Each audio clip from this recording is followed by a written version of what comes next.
Okay, we're going to spend, it's going to take 2 weeks to get this book reviewed. But if we're lucky, I'll get way on down the road today. But Hosea prophesied to the northern kingdom, which was made up of 10 tribes, also known as what? Israel. The last time I'm going to ask you, y'all learn. Okay, so the other thing that they were called by was an idiom used to mean the whole country, and that was the whole kingdom, and that was what? Ephraim. All right, so Ephraim was the idiom. See there? You think I misused the board? I used the board. Okay, so the northern kingdom came into existence as a result as a separate entity through civil war in 722 BC when Assyria conquered them. The northern kingdom was made up of 10 tribes, and the first king was Jeroboam. Not that you'll ever remember that or might not ever hear it again. Jeroboam was the first king. They have 2 tribes in the south, which was Judah and Benjamin. Rehoboam was their king. Both the northern kingdom and the southern kingdom were guilty of spiritual apostasy, though the southern kingdom, where Jerusalem and Benjamin were not as far along into apostasy as the northern kingdom was. Ezekiel 16:44-52 is a parable of 2 sisters. One is the northern kingdom and one is the southern kingdom. The older sister was called Samaria. The younger sister's name was Sodom. Sodom was worse. Southern sister, Sodom, was worse than the northern kingdom. Let me read Ezekiel 16:51 so you know what I'm talking about. Ezekiel 16:51.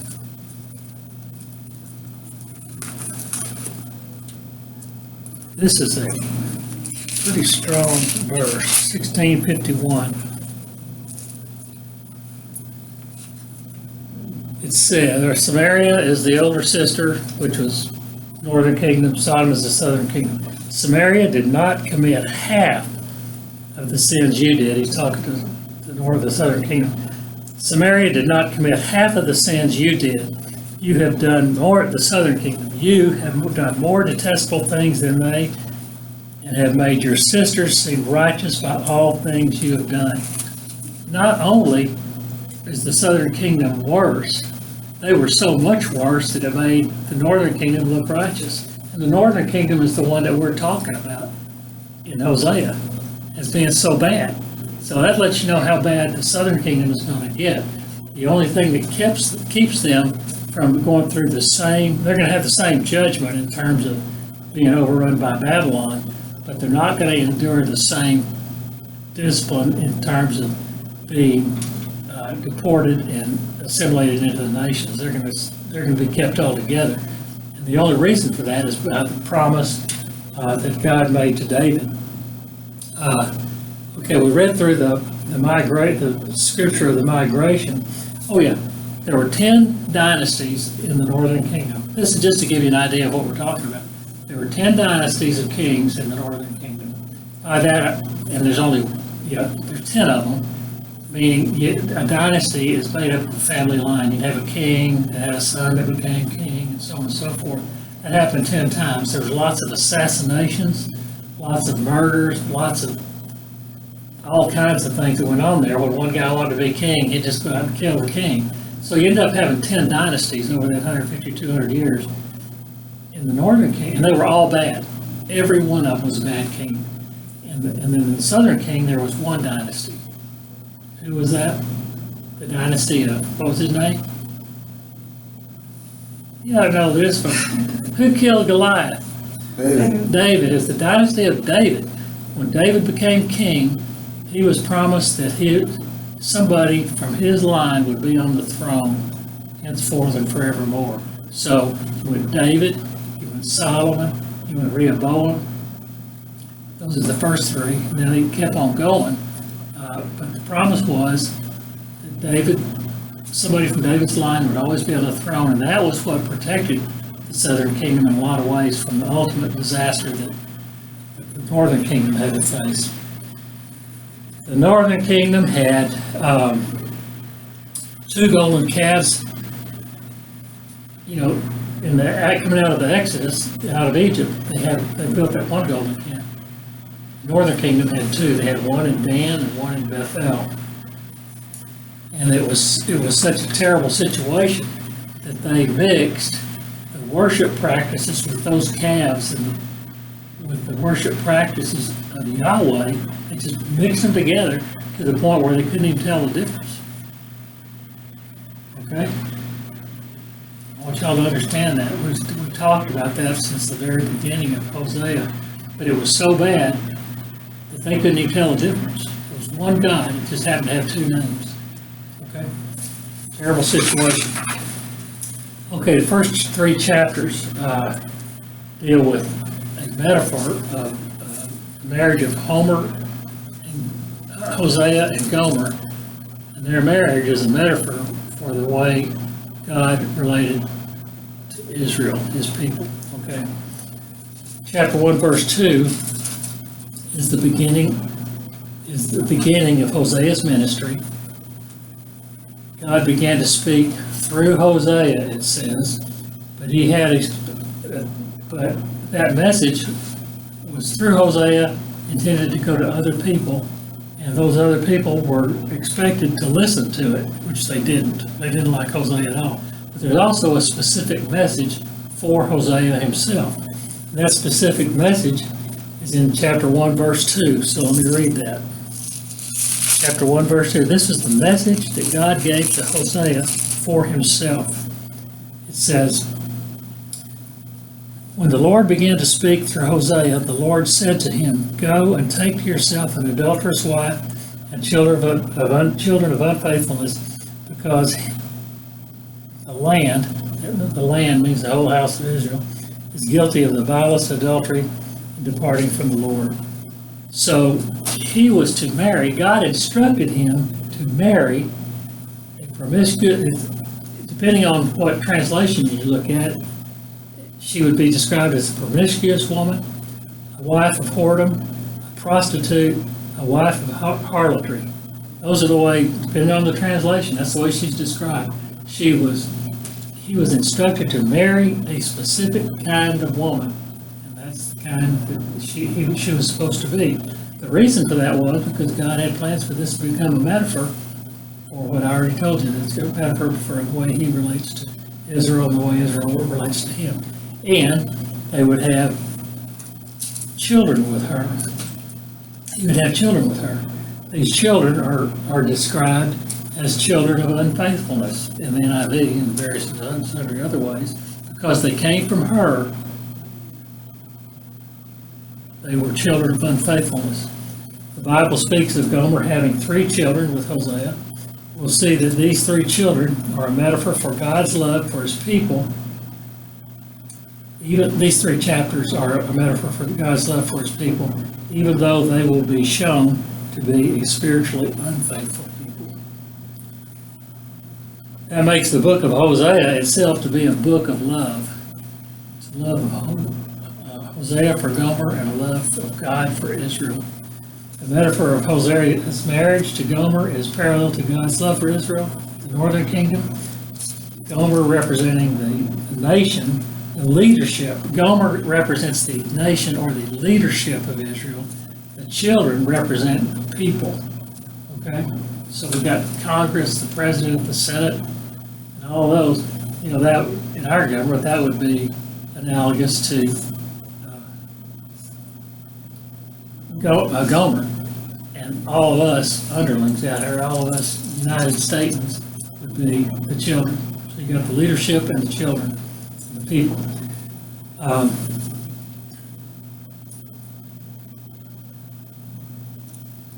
We will see that these 3 chapters are a metaphor for God's love for his people, even though they will be shown to be a spiritually unfaithful people. That makes the book of love. I've already told you that. The metaphor, I think I already told you all that. I just skipped over that. So Gomer will be unfaithful to Hosea, Israel will be unfaithful to God. God will be, Gomer will be unfaithful to Hosea, Israel will be unfaithful to God. Hosea will take Gomer back eventually. There's going to be a separation. He's going to take her back, and God will take Israel back eventually. Okay, so you get these parallels going. That's what metaphors are. One thing represents another. We'll see that as Hosea loved his unlovely wife, she was very unlovely. Not in the sense of not being pretty, but in the sense of being not lovable. It's hard to love a prostitute. We'll see that Hosea loved his unloving wife. God loved Israel, who themselves were an unlovely people. We'll see that the agony God feels, and I feel that when we study Hosea, God had an agony about all this. We'll see the agony God feels when his people reject his love through the agony Hosea feels as he experiences the rejection of his love by his wife Gomer. So people rejected God's love. Gomer rejects Hosea's love in the metaphor. All right. The three children. Verse 4 says that the first son was Jezreel. I'm not going to read it. Yeah. The name Jezreel, this is the important part. The name Jezreel has a double meaning, or one meaning, but it had one definition, but it has a double meaning. The name Jezreel means God sows or God scatters. So we talked about sowing seed. Back when I taught this originally, you sow seed. You didn't have fertilizer spreaders. They sowed with the broadcast method. You grab a handful of seed and throw it out like this. So the meaning is God sows or he scatters. He scatters seeds in the process of sowing. We're going to see the other side of that in a few minutes. Then they had a daughter, La-Ruhamah, which means not loved. And he had a son, another son named Lo-Ami, which means not my people.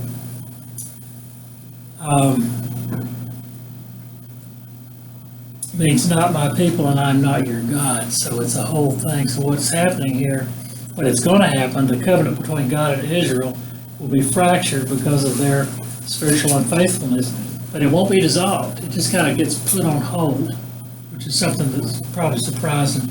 It'll be put on hold until sometime in the distant future because of their apostasy.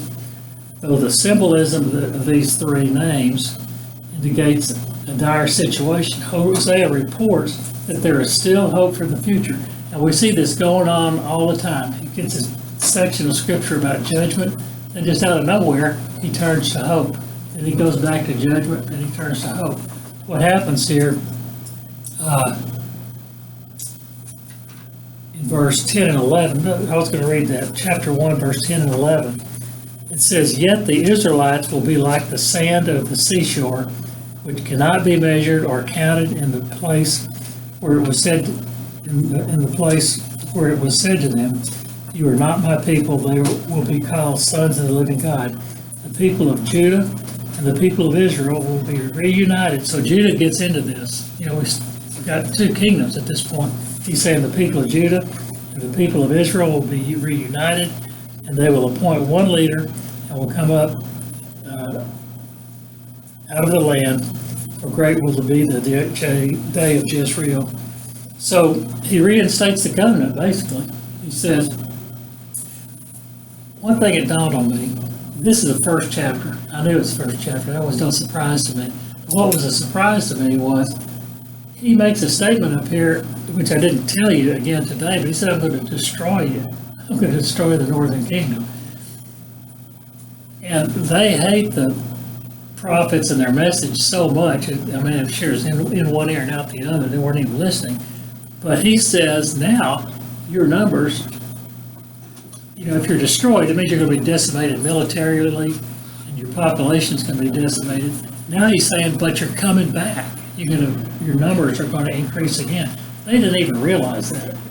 They might have heard that. That's a good thing, but they didn't hear the bad part up there, where he said, you're going to be decimated and destroyed.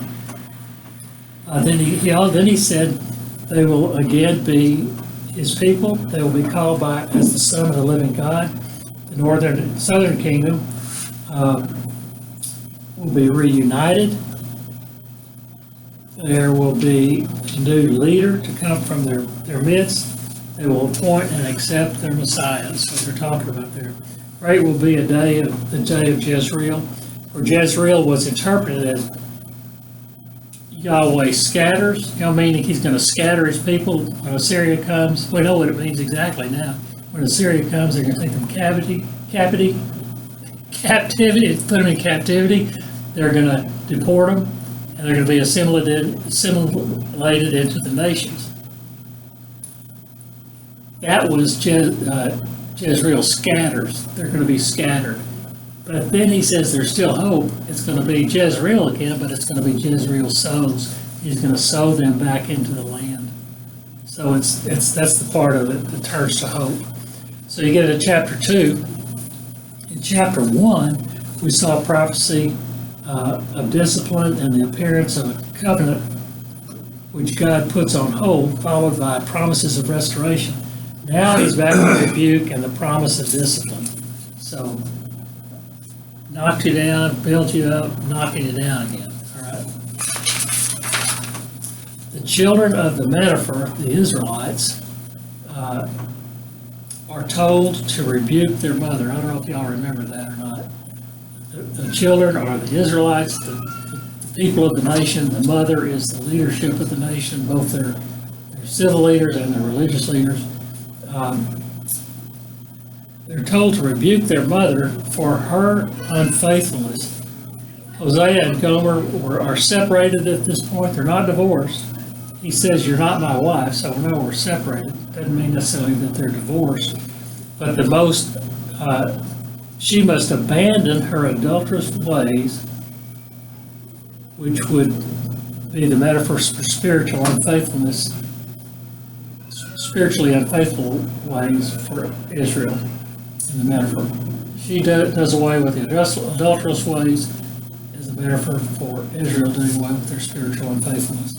Otherwise, there will be discipline.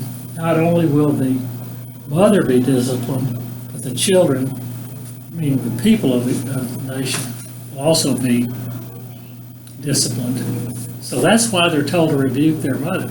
Go rebuke your mother, rebuke your leaders, get your leadership to change. If you can't talk them into changing, then guess what? You're going to endure the same stuff that they're going to endure. They're going to be disciplined, and you're going to be disciplined right along with them. So it takes you to chapter 5.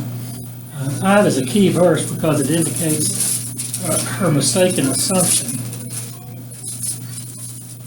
We'll see what that is. She is not planning to go back to Hosea, but continue with her lovers, which is in reality are the pagan gods. Specifically Baal. She describes Baal as being the one who makes provision for her, Yahweh. Chapter 2, verse 5b says this. Let's look at that so you'll know. Chapter 2, verse 5b says, she said, I will go after my lovers who give me my food and my water, my wool and my linen, my oil and my drink. All that has to do with the agricultural prosperity of the nation. She's saying, I'm going back to my lovers. Her lovers, in the metaphor, are her lovers, but in reality, what the nation is going back to is their pagan gods. They're giving the gods credit for what Yahweh provided. That's what he's talking about. I've said that so many times. That's the verse that kind of got me started talking about it. All the way in verse 8 and 9, God's decision about what to do.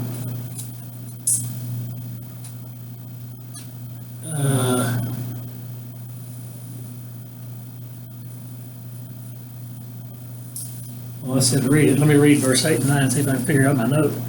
She has not acknowledged that I was the one who gave her the grain, the new wine and oil, who lavished on her the silver and gold, which they used for Baal. Therefore, I will take away, there it is, therefore I will take away my grain when it ripens, and my new wine when it is ready. Will take back my wool and my linen, intended to cover her nakedness. So what that verse is talking about was what I've already said. God says, so you're going back to your lover. You're going back to Baal. You're going to give him all the credit for what I did for you. So guess what I'm going to do? All that provision that you're giving him credit for, I'm taking back. I'm taking back your prosperity. All the ways you got your prosperity, you're going to see drought, you're going to see devastation of the land, you're going to see probably locusts, and mosquitoes, and bugs. But ultimately you're going to see Assyria coming in there. Okay, that's what he's talking about. And we're going to see this. I've said it many times. We see it all the way through Hosea. When he says you did this, he says I'm going to do the same thing to you. That's what he's talking about. Verses 9 through 13, since her recognition and the praise was given to Baal for their prosperity, he will take her prosperity away. So it goes on for several verses there. Look, again, he turns to hope. Keep in mind that this is a prophecy, and it will not happen for a long time. 14 through 23 is Hosea's intention to lure her back with the love language. This was really powerful. Look at verse 14 down there in chapter 2. Therefore, now this is Hosea talking to Gomer, but it's really God talking about Israel.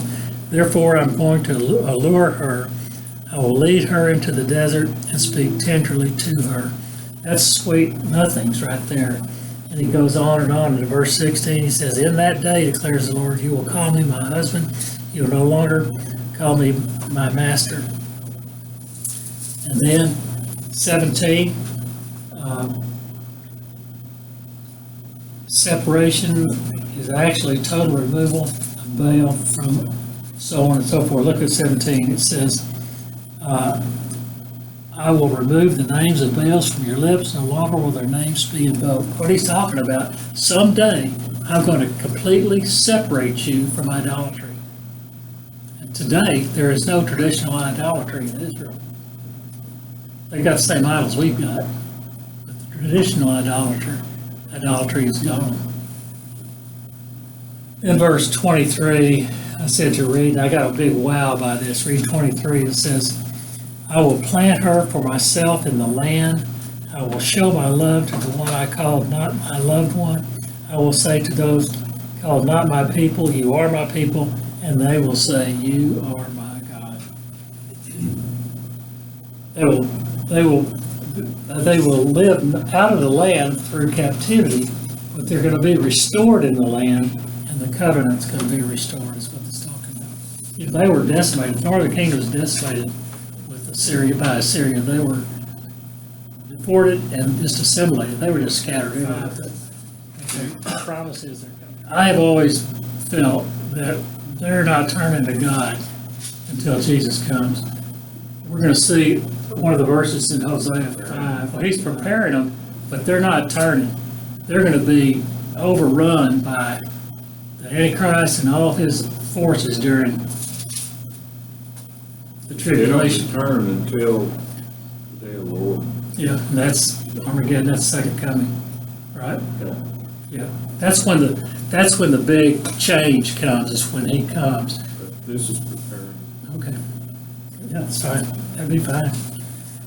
Okay. So in chapter 3, chapter 3 is Hosea's reconciliation with Gomer. I said read verses 1 through 3, so let me read them. The Lord said to me, go show love to your wife again, though she is loved by another and is an adulteress. Love her as the Lord loves the Israelites, though they turn to other gods and love the sacred raisin cakes. Raisin cakes are trying to be religious, so they're eating things that the pagans do. That's what that's talking about. Verse 2 says, so I brought her for 15 shekels of silver and about a homer and a lethnic barley. Then I told her, you are to live with me many days. You must not be a prostitute or be intimate with any man, and I will live with you. So what's happening here is that Hosea, I told you they were separated back a few verses ago. She somehow gets into slavery. He buys her out of slavery. And I don't know if it's slavery, just regular slavery, or if it's prostitution, but he buys her out.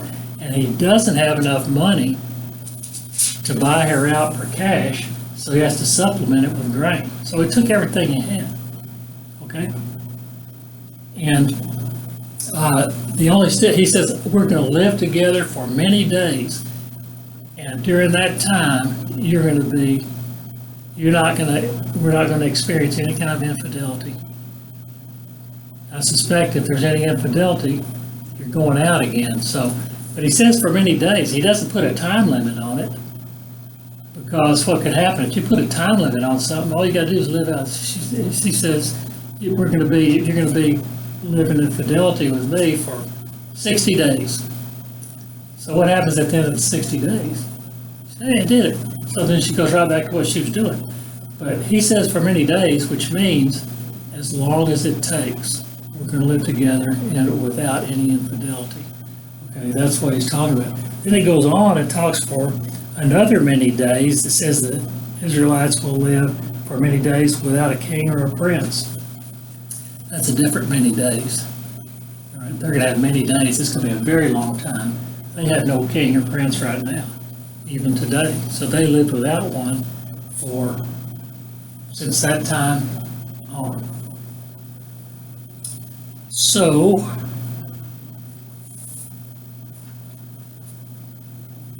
and at some point, verse 5, it says they return and seek God and David their king. I believe what that is the second coming. That's when they're actually going to experience it, is when he actually returns again.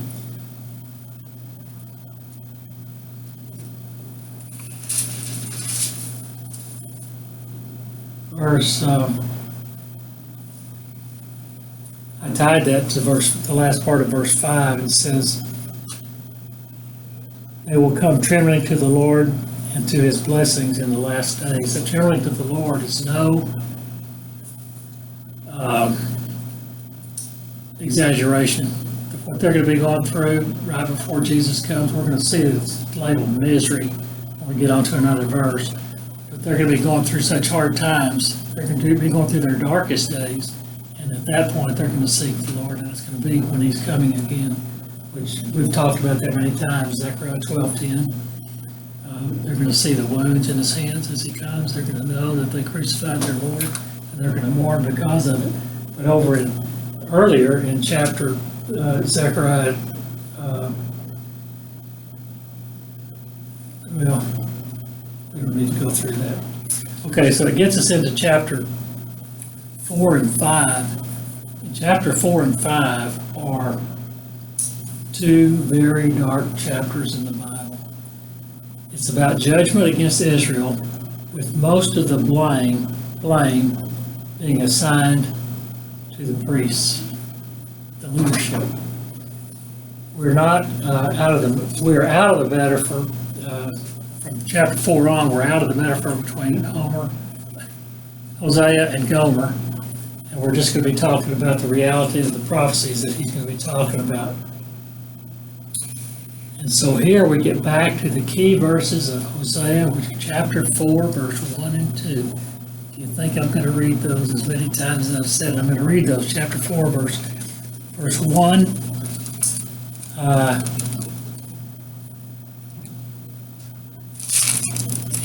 Verse 1. Hear the word of the Lord, you Israelites, because the Lord has a charge to bring against you who live in the land. He has a charge. This is not good. He said there is no faithfulness, no love, and no acknowledgement of God in the land. Those are sins of omission. They're things that they didn't do. There's no faithfulness. King James uses the word truth instead of faithful. There's no truthfulness. They are not trustworthy. They have no covenant love. They do nothing towards maintaining their relationship with God. They do nothing. And there's no knowledge of God. They ignore him. They do not even pay lip service to him or his sovereignty. They credit Baal with blessings because they have no understanding of who God really is. So they might as well just give the praise to somebody else. And they have not come to any knowledge of God. They know nothing about Him. They don't acknowledge Him in any of the things we've talked about. That any kind of acknowledgement that they were supposed to be doing, they gave to Baal. It should have been given the credit and the praise to God, but they gave it to Baal. And they have no knowledge of Him. They have no understanding of who He really is. Verse 4, chapter 4, verse 2 is the sins of commission. It's the things that they do. He said these are only sins of their culture. And there's a list there. They break all rules. I mean, it's got all kinds of ugly things there. Cursing, lying, murder, stealing, and adultery. Those are sins of the culture. I don't think it necessarily means every single person does those things. But their culture is guilty of all those things. The last one there is, the last two, they break all bounds. They break all rules. And the last one is bloodshed follows bloodshed. That means they have a culture of violence. And you just think, if you want to understand what that is, what they do is like we do now. And I say we as a culture. At 2 o'clock in the morning in a bar, some guy gets in a fight. What's the first thing he does? He runs out to his car. What does he get? He gets a gun. And what does he do? When the other guy comes out of the bar, he shoots him. I saw it in the news yesterday. A woman got into a road rage incident. She got the other car stopped, and she wanted to go drag that woman out of her car. I mean, this is man. I wouldn't even think about that. I'm a lover, not a fighter. I don't want to go fight with anybody. But our culture today, I mean, you could just as well easily be shot driving down the highway as not. I mean, it just happens all of the time. That's what I'm talking about here. They live in an extremely violent society, and we do too. So if you want to see what they were doing, you just look at what's going on here. All these sins up here, the cursing, the lying, the murder, and all that stuff. Stealing, adultery, those are commonplace things. You see them on TV all the time.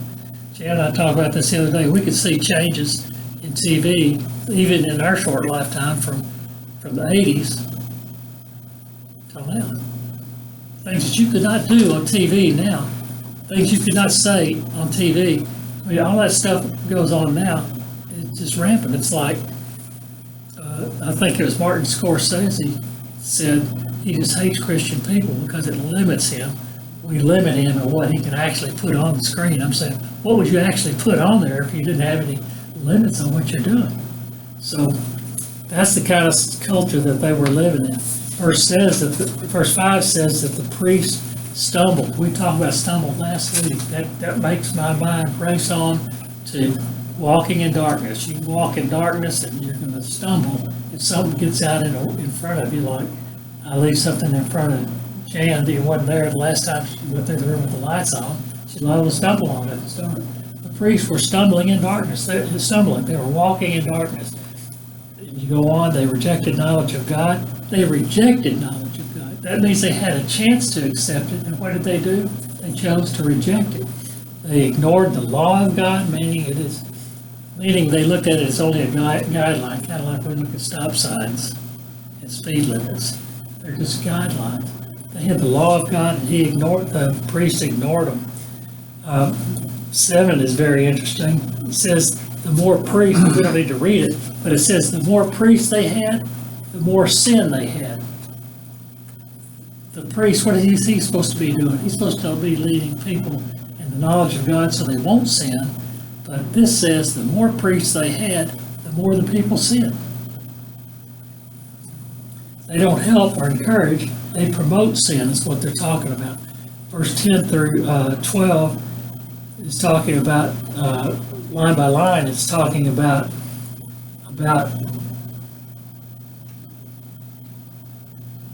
let's see, verse 10.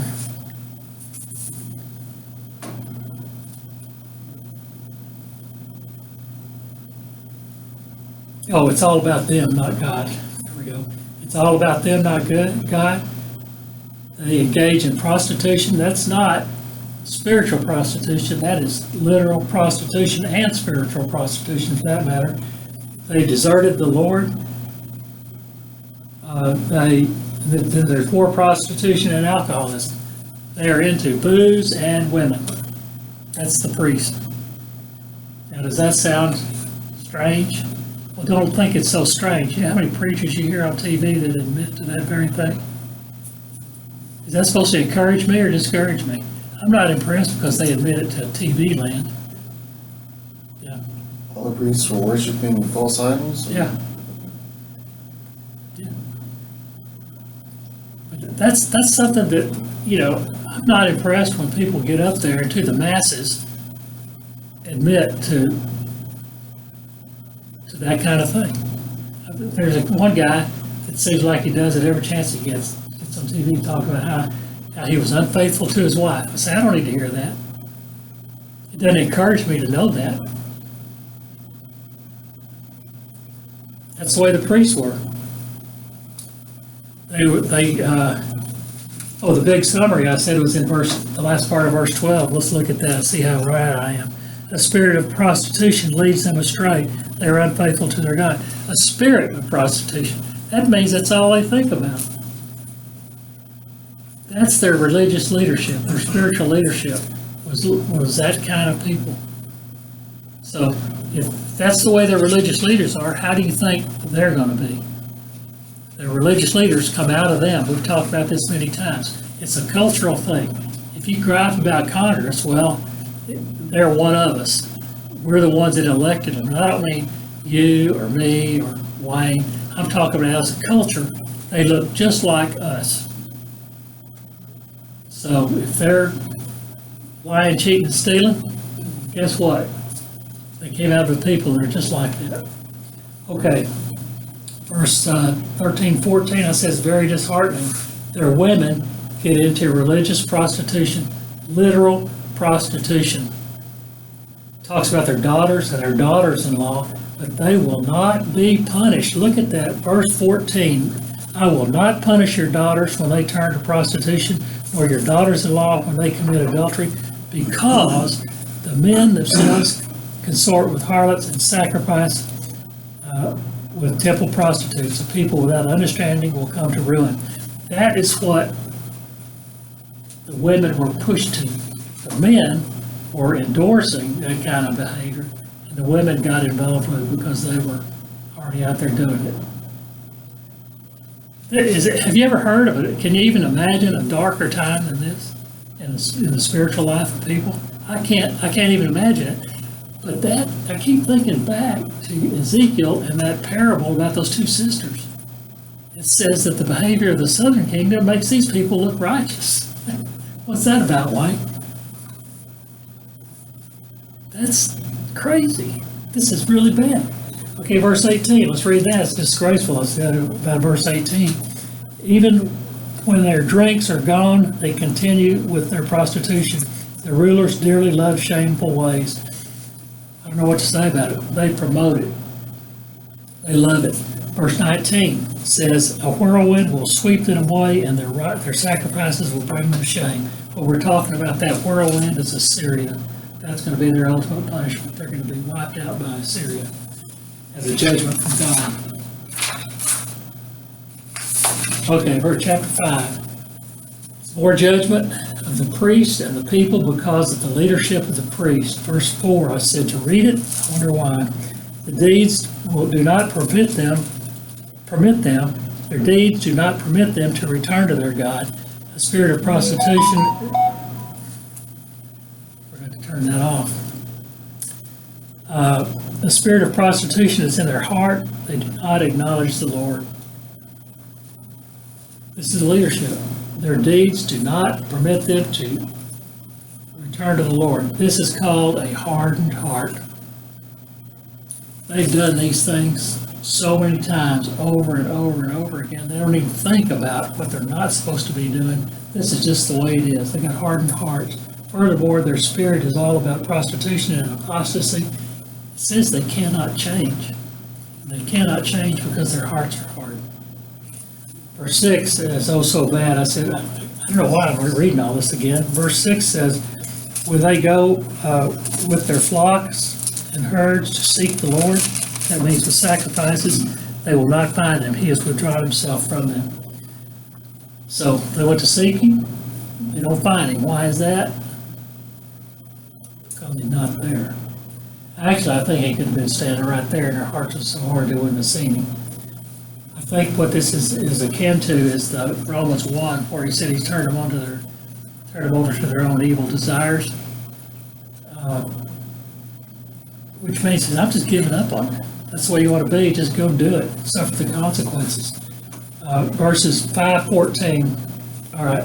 Verses 5:14 through 6:3 is about judgment and restoration. This is a prophecy about the second coming. I'm going to read it all to you, and then we're going to talk about it. 5:14 through 6:3. For I will be like a lion to Ephraim, like a great lion to Judah. I will tear them to pieces and go away. I will carry them off with no one to rescue them. Then I will go back to my place until they admit their guilt, and they will seek my face, and in their misery they will earnestly seek me. Come, let us return to the Lord. He has torn us to pieces, but he will heal us. He has injured us, but he will bind up our wounds. After 2 days he will revive us. On the third day he will restore us, that we may live in his presence. Let us acknowledge the Lord. Let us press on to acknowledge him. As surely as the sun rises, he will appear. He will come to us like the winter rains, like the spring rains that water the earth. Okay. Verse 14a. It is a prophecy for the northern kingdom and the southern kingdom. It's talking about Ephraim and Judah. The last part of that verse says it's about captivity and deportation. In other words, it's removal from the land and living under 4 world powers. Even until 1948, they will be out of the land. That's when Assyria conquers the northern kingdom. They deport them and they're assimilated into the nations. They're out of the land. When Babylon captures Babylon, they're out of the land. They all lose all the land. And for 4 mighty world powers, they're living under somebody's thumb. They're living under Babylon. They're living under the Medes and the Persians. They're living under the Romans. They're living under, the Greeks, and they're living under the Romans. They had no king during that time. They had no land during that time. They were just torn to pieces, okay, and assimilated out of the land. And it says there's no one to rescue them, and there's no one to rescue them because they blew it all on worthless alliances. We talked about Egypt. They had an alliance with the Assyrians. They went to Egypt in a double cross, and then the Assyrians ended up crushing Egypt and Israel at the same time. Once and for all, the same thing happened with Babylon. Then you go to 15, and it says, for God to go, it says that he's going back to his place. First, then I will go back to my place until they admit their guilt. For God to go back to somewhere, what does that mean he had to do? He had to come. For him to go back. God was in heaven. For him to come, and for him to go back, it means he had to come down here before he could go back. So when was he here? I'll take an answer from anybody. When was he here? Name starts with a capital J. His name was Jesus. When he was here when Jesus was walking this earth. Okay? During the first advent. When Jesus came the first time, he was crucified, and then what did he do? He ascended. He went back to his place. How long will he stay in his place? That's rhetorical. They got the answer right there. He's going to stay there until they admit their guilt. And when will that be? When they seek his face in their misery. That's what it says right there. This is their darkest hour.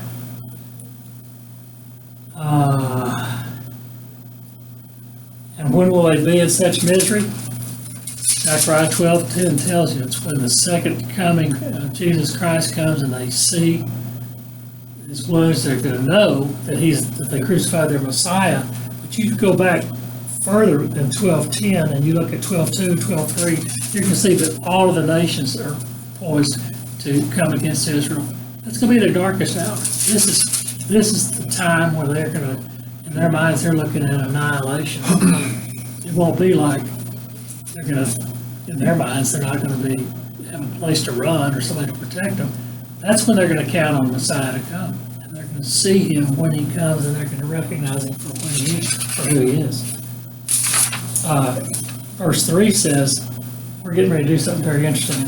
Verse 3 says, let us acknowledge the Lord, let us press on to the knowledge of him. As surely as the sun rises, he will appear.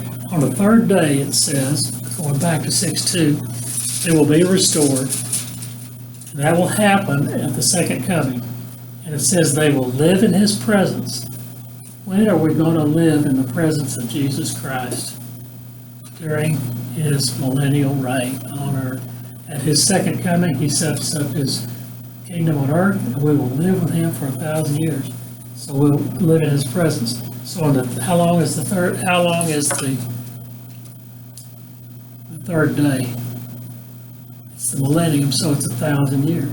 That third day that it talks about here is 1,000 years long. Chapter 6, verse 2 says the 2 days are each 1,000 years, so after 2,000 years, the millennium begins. I'm doing all this because we're getting ready to put it on the board so it makes sense to you. He goes back to his place until they admit their guilt, at which time he comes and revives them, and that's at the second coming. Now, I want to go through this.